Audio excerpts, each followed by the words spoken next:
मध्ये आपले स्वागत। हिंददी चादर कार्यक्रमाच्या यशस्वीतेसाठी सर्व समित्यांनी समन्वय ठेवावा, जिल्हाधिकारी राहुल कर्डिले। जिल्हाधिकाऱ्यांनी घेतला सर्व समित्यांचा सविस्तर आढावा।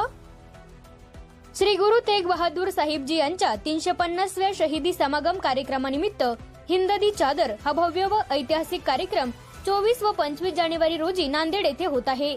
या कार्यक्रमास देश विदेशातून सुमारे 10 लाख भाविक उपस्थित राहण्याची शक्यता असून येणाऱ्या भाविकांच्या सोयी सुविधांसाठी सर्व समित्यांनी दिलेली जबाबदारी वेळेत पूर्ण करावी असे निर्देश जिल्हाधिकारी राहुल कर्डिले यांनी दिले।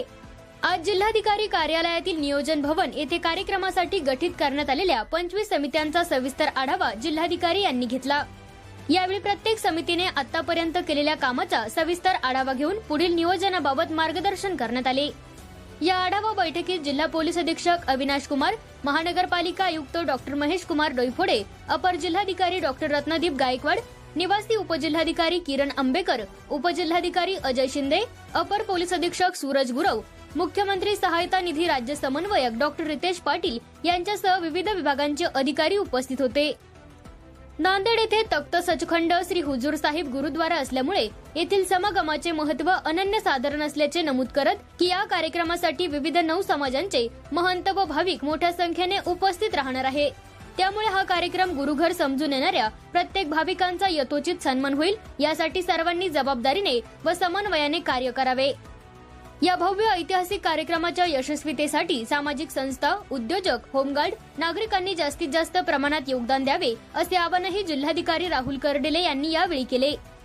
या कार्यक्रमाच्या अनुषंगाने जागरण व्यवस्थापन समिती, मैदान व्यवस्थापन समिती, मंडप व्यवस्थापन समिती, सार्वजनिक वाहतूक व्यवस्थापन समिती, सुरक्षा व्यवस्थापन समिती, स्वयंसेवक व्यवस्थापन समिती, अतिथी स्वागत समिती, लंगर भोजन व्यवस्थापन समिती, स्वच्छता व्यवस्थापन समिती, वैद्यकीय सेवा समिती, विद्युत व ध्वनी व्यवस्थापन समिती, प्रसिद्धी व मीडिया समिती, कार्यक्रम सादरीकरण समिती, ध्वज व सजावट समिती, आर्थिक व्यवस्थापन समिती, शासकीय परवानगी समिती, जूताघर व्यवस्थापन समिती, जलपुरवठा समिती, महिला सेवा समिती, ज्येष्ठ नागरिक समिती, जिल्हा समन्वय समिती, स्वरूपा व्यवस्थापन समिती, सुरक्षा व तपासणी समिती, निवास व्यवस्थापन समिती, प्रदर्शनी समिती तसेच राखीव समिती यांनी केलेल्या कामाचा आढावा घेण्यात आला। तसेच समिती प्रमुखांना येणाऱ्या अडचणी, आवश्यक मनुष्यबळ व साहित्याबाबत सविस्तर चर्चा करण्यात आली। A7 न्यूज चॅनलसाठी अनिस अहमद, हिंगोली।